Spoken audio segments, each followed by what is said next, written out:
Sedari kecil, Abdul Somad memiliki minat yang besar untuk menuntut ilmu, terutama ilmu agama.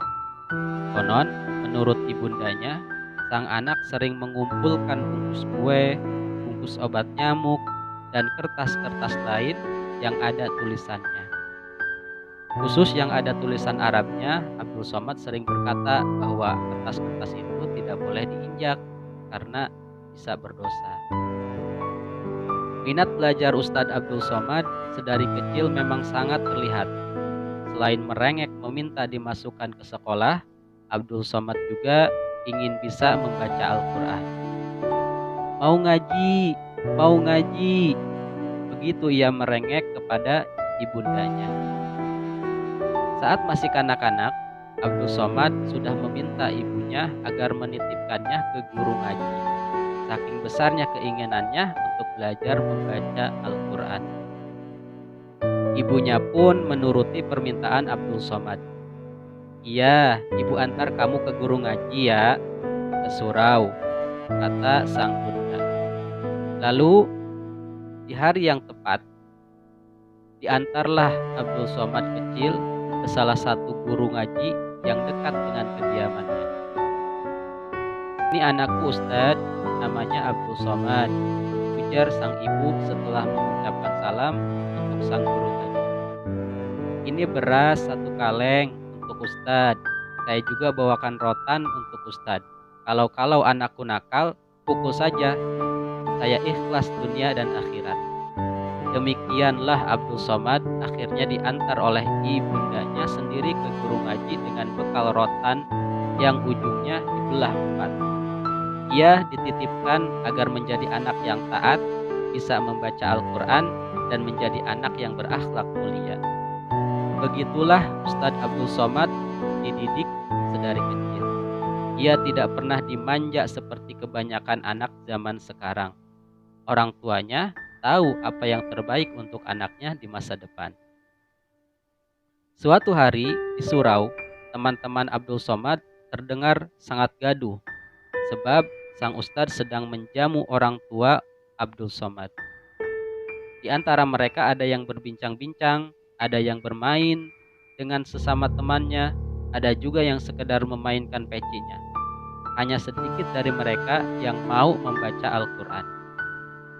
Ini adalah pemandangan yang biasa kalau anak-anak ngaji ditinggal oleh ustadznya, meski hanya sebentar. Setelah berselang beberapa lama, sang ustadz datang dan marah melihat para muridnya bermain-main. Apalagi hanya sedikit di antara mereka yang membaca Al-Quran untuk memperlancar bacaannya. Tanpa banyak berpikir, sang ustadz pun mengambil rotan dan menghukum satu persatu muridnya. Abdul Somad ikut merasakan hukuman itu, padahal itu adalah hari pertamanya masuk ngaji, dan sebenarnya ia tidak ikut bermain-main. Dipukul dengan rotan, sakitnya luar biasa. Saking sakitnya, kata Ustadz Abdul Somad saat mengenang masa-masa itu, seakan air kencing hampir-hampir mau keluar. Setelah jam mengaji usai, Abdul Somad pulang sambil menahan perih di punggungnya akibat pukulan rotan yang dibawa oleh ibunya.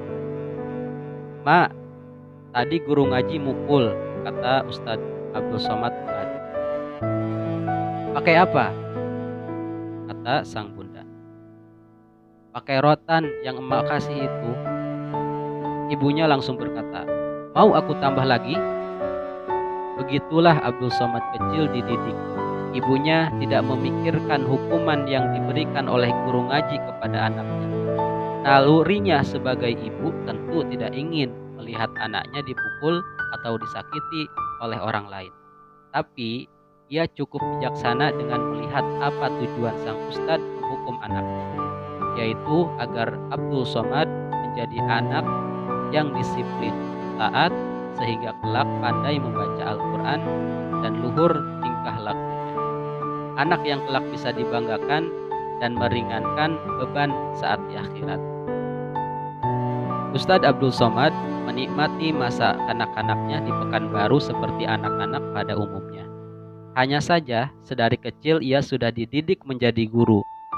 Karena ibunya adalah salah satu guru ngaji, juga di kampungnya. Beberapa anak tetangga yang tinggal di sekitar rumahnya mengaji di rumahnya. Jika ibunya berhalangan mengajar, entah karena keperluan di luar rumah atau sedang memasak di dapur, ialah yang menggantikannya. Jadi, selain mengaji pada seorang ustadz, Abdul Somad juga menularkan ilmunya pada teman-teman sebayanya. Di rumahnya itulah, pada waktu-waktu ketika sang ibunda berhalangan, Abdul Somad mengajar anak-anak yang sebaya dengannya. Itu sebabnya ia mulai disegani oleh anak-anak seusianya pada waktu itu. Bahkan mereka mencium tangan Abdul Somad ketika berpamitan pulang sehabis mengaji. Padahal saat itu Abdul Somad masih duduk di kelas 3 madrasah ibtidaiyah. Inilah bacaanku hari ini. Jangan lewatkan bacaan-bacaanku di hari berikutnya. Terima kasih.